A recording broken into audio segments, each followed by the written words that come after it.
Hello friends, कैसे हैं आप सब। उम्मीद है कि आप सभी लोग अच्छे होंगे। आज हम पढ़ने वाले हैं भारत का संवैधानिक विकास, यानी कि भारत में संविधान, जो आज संविधान हम देखते हैं, इसका विकास कैसे हुआ, कैसे शुरुआत हुई, ये सारी चीजें। सबसे पहले सन 1600 में महारानी एलिजाबेथ ने एक कंपनी को भेजा भारत में, यानी कि ईस्ट के देशों में व्यापार करने के लिए 15 सालों के लिए एक अधिकार पत्र दे करके। तो वो जो कंपनी है वो भारत में आती है और व्यापार करती है और बहुत सारा मुनाफा कमाती है। लेकिन ये कंपनी के कुछ भ्रष्ट लोग होते हैं जो कि कंपनी को विदेश से कमा के तो बहुत सारा लेके जा रहे हैं, माला माल होते जा रहे हैं कमा के, लेकिन कंपनी को हमेशा घाटे में दिखाते हैं। तो वहां के लोगों को ये चीजें समझ नहीं आती है कि कंपनी के जो लोग हैं वो माला माल होते जा रहे हैं और कंपनी घाटे में जा रही है। और फिर उसी दौरान 1757 में प्लासी का युद्ध हो जाता है और फिर 1764 में बक्सर का युद्ध होता है। तो उसके बाद जो एक मिल जाता है बहाना ब्रिटेन में कि जो है कंपनी के कार्यों को देखा जाए, नियंत्रण स्थापित किया जाए। तो क्योंकि ये जो बक्सर का युद्ध और प्लासी का युद्ध होता है, इसके बाद जो कंपनी है वो व्यापारिक कार्यों में तो थी ही, वो व्यापारिक कार्यों से अपना जो राजनीतिक कार्यों में भी घुसने लगती है। तो इसीलिए एक एक्ट लाया जाता है सबसे पहले 1773 का रेगुलेटिंग एक्ट, कंपनी को रेगुलेट करने के लिए, इसको जो है एक तरह से नियंत्रण स्थापित करने के लिए। तो कंपनी पर संसद का नियंत्रण स्थापित करने के लिए ये पहला एक्ट लाया जाता है, 1773 का एक्ट। इसमें क्या किया जाता है कि जो बंगाल का गवर्नर होता है, वहां पे बंगाल का गवर्नर हुआ करता था और उस गवर्नर का नाम बदल करके गवर्नर जनरल कर दिया जाता है। और ऐसे पहले जो गवर्नर जनरल थे वो वॉरेन हेस्टिंग्स थे, वॉरेन हेस्टिंग्स। और जो बंगाल के पहले गवर्नर थे वो क्लाइव थे। गवर्नर की बात करें तो पहले गवर्नर क्लाइव थे और ये गवर्नर का नाम, पदनाम बदल दिया गया और गवर्नर जनरल कर दिया गया। तो ऐसे जो है सबसे पहले गवर्नर जनरल बंगाल के वॉरेन हेस्टिंग्स थे। और 1773 के एक्ट से ही 1774 में कलकत्ता में एक सुप्रीम कोर्ट की स्थापना की गई। ये दिल्ली वाला सुप्रीम कोर्ट नहीं है, कलकत्ता में पहली बार 1773 के एक्ट से स्थापित किया गया था, वो है। और इसमें एक मुख्य न्यायाधीश और 3 अन्य न्यायाधीश थे। जो पहले मुख्य न्यायाधीश थे इसके, first chief justice Elijah Impey.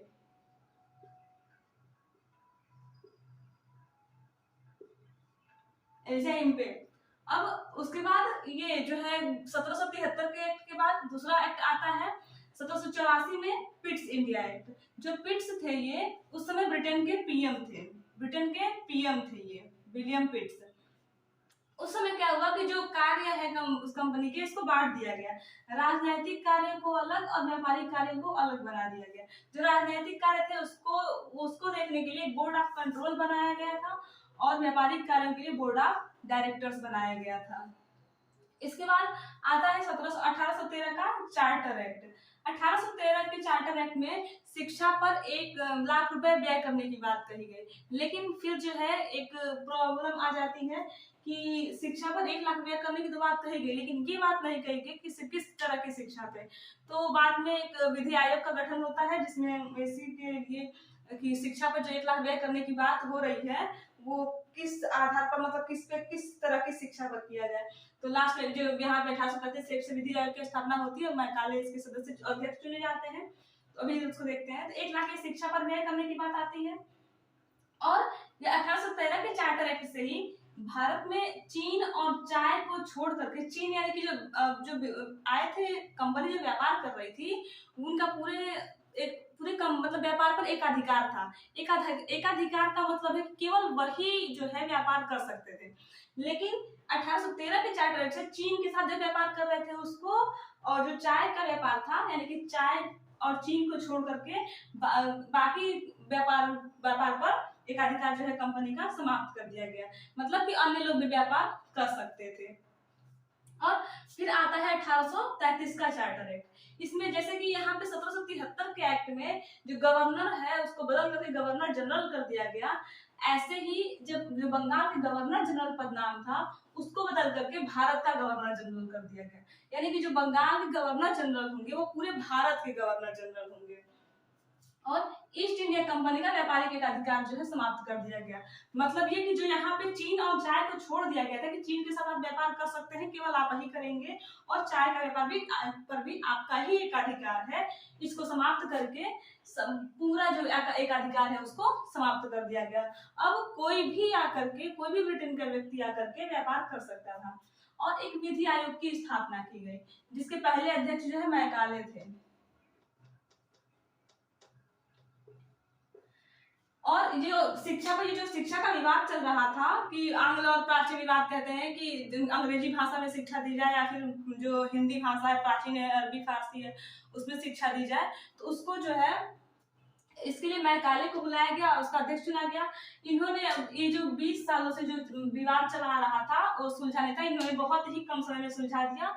और इन्होंने कहा कि जो शिक्षा है वो अंग्रेजी भाषा में दी जाएगी, क्योंकि ये जो है ऐसा, ये लोग अंग्रेज थे ऐसा चाहते थे कि जो भी ये लोग ऐसे भारतीय को तैयार करें, शिक्षा से ऐसे भारतीय को तैयार करें जो देखने में रंग रूप से तो भारतीय हो लेकिन सोच से अंग्रेज हो, सोच इनकी अंग्रेजी अपनी तरह की सोच हो।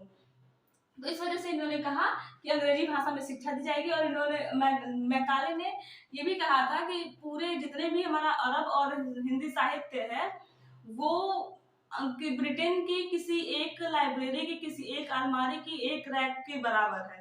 ऐसा यानी कि ये बहुत ही बुरा बोलते थे हमारे शिक्षा को लेकर के, तो अंग्रेजी में शिक्षा की बात की इन्होंने। उसके बाद आता है 1853 का चार्टर एक्ट। इस एक्ट से सिविल सेवा के लिए खुली प्रतियोगिता का आयोजन होने लगा, यानी कि पहले जो है ऐसे प्रतियोगिता नहीं होती थी, ब्रिटेन में एक जगह होती थी और उसके लिए भी काफी चीजें थी। तो अब जो सिविल सेवा के लिए खुली प्रतियोगिता होने लगी 1853 के चार्टर से।